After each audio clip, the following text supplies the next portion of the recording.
माय channel. आज आहे रविवार, तर आज मी करते मटन. तर इथं मी अर्धा किलो मटन घेतलेलं आहे. तर आधी याला मॅरिनेट करते. ते स्वच्छ धुवून घेतले, आता त्याला मॅरिनेट करते. तर त्याला मॅरिनेट करण्यासाठी मी घालते थोडीशी हळद, अर्धा चमचा हळद घालते मी. त्यानंतर मीठ घालते 1.5 चमचा. नंतर फोडणीला थोडं अजून घालीन मी, जसं लागेल तसं. त्यानंतर इथं दही घेतलंय मी अर्धी वाटी, ते थोडं घालते.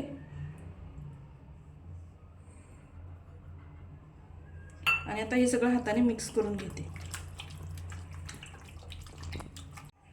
आता दही घालून झालंय, त्याला मी छान मिक्स केले. आता आले लसूण पेस्ट घालते मी.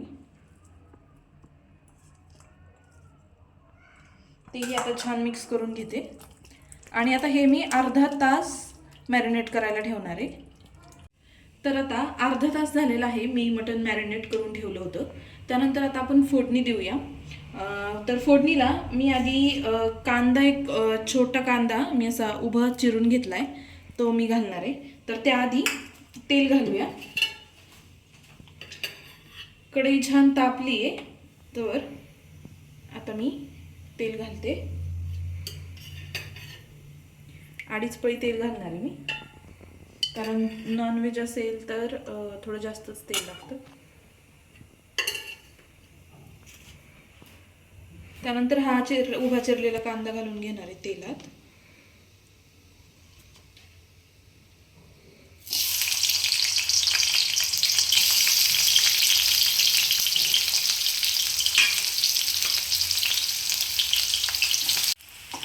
आता कांदा इथं छान परतला गेलाय. तर आता मी हे वाटण घेतलं होतं. एक कांदा, 1 ते 1.5 कांदा, त्यानंतर थोडासा खोबऱ्याचा तुकडा, थोडंसं आलं, थोडीशी कोथिंबीर आणि थोडंसं 3-4 पाकळ्या लसूण घेतलाय. तर ते मी बारीक असं वाटून घेतलंय, ते मी आता घालून घेते आणि तेही छान परतून घेते.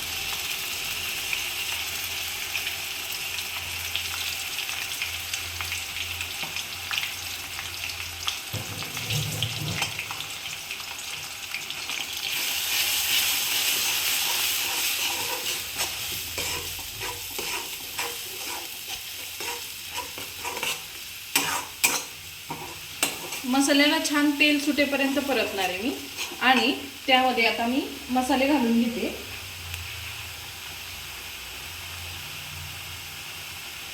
आता मी अर्धा चमचा लाल तिखट घालते.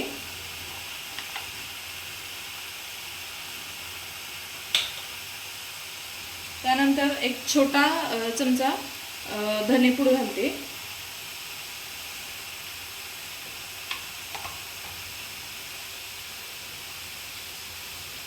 त्यानंतर 2 चमचे भरून मी काळा मसाला घालते, घरचा काळा मसाला.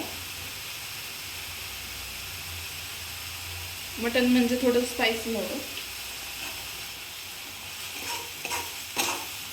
तर हे छान मिक्स करून घेते. आणि हा जो मटन मसाला आहे रेडीमेड, तो थोडा घालते टेस्टसाठी आणि थोडा स्मेलसाठी. आता हे सगळे मसाले छान असे तेल सुटेपर्यंत छान मसाला परतून घेते. आता मसाल्याला मस्त तेल सुटलंय, तर मी अजून थोडं मीठ घालून घेते. कारण मग अशी मॅरिनेट करताना मी 1.5 चमचाच मीठ घातलं होतं, तर मटन आहे म्हणलं तर त्याला जास्त लागतं. अजून थोडं घालून घेते. आता मी डायरेक्टली या कढईतच मी शिजवणार आहे.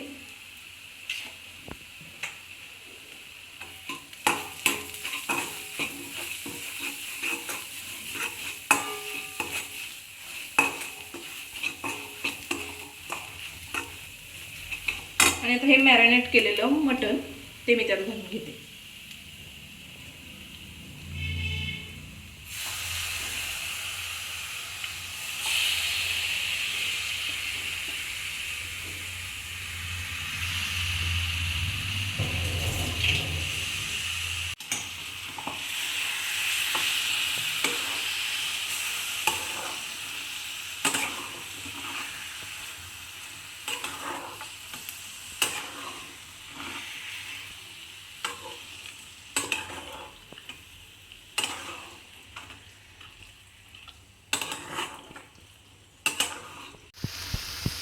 बघू शकता तुम्ही मसाला परतून घेतला आहे मी.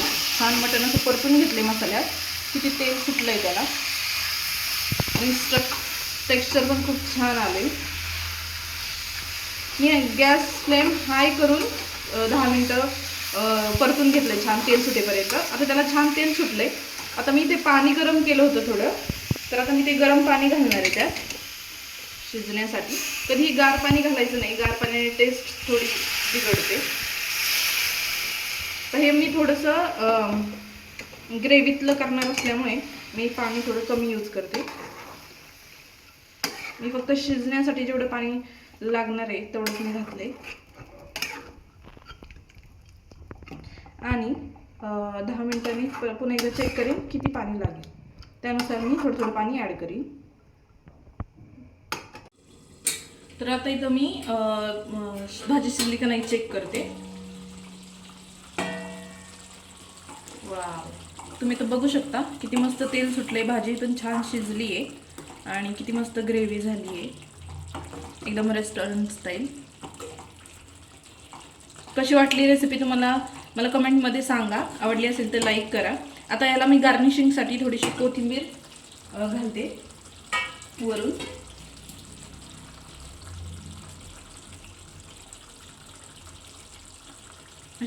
अशा पद्धतीनं रेसिपी करून बघा.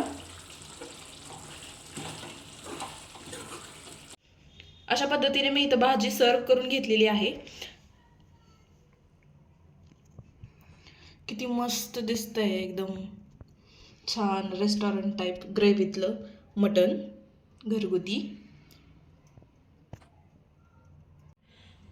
सबस्क्राईब करा माझ्या चॅनलला जर माझे व्हिडिओज आवडत असतील तर. लाईकही करा आणि शेअर करा फ्रेंड्स फॅमिलीजसोबत. अशाच नवीन नवीन व्हिडिओसाठी माझ्या चॅनलला सबस्क्राईब करा.